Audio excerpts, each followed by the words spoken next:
Le système de télésurveillance a bien fonctionné dans ce bar-restaurant de Tennelière. À 1h42 dimanche matin, il a détecté une présence dans l'établissement fermé.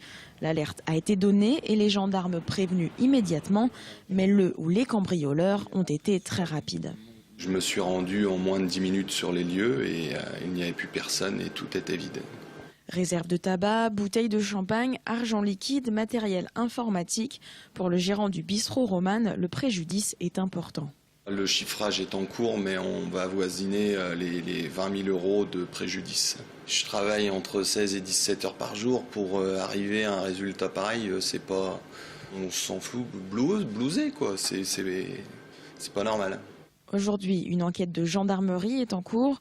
À Saint-Julien-les-Villas, ce bar tabac a subi l'an dernier un braquage et un cambriolage.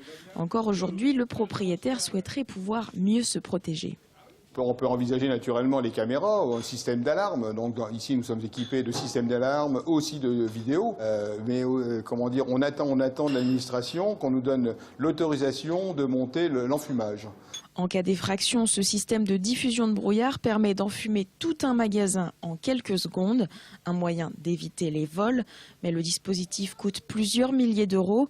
Les commerçants attendent des aides. Alors ça a un coût, effectivement, l'administration des douanes nous subventionnerait pour ça. Dans l'immédiat, sur le secteur, ça n'est pas autorisé, ça n'est pas encore pris en considération par les services des douanes. C'est en étude, mais c'est vrai que ça serait un bon investissement.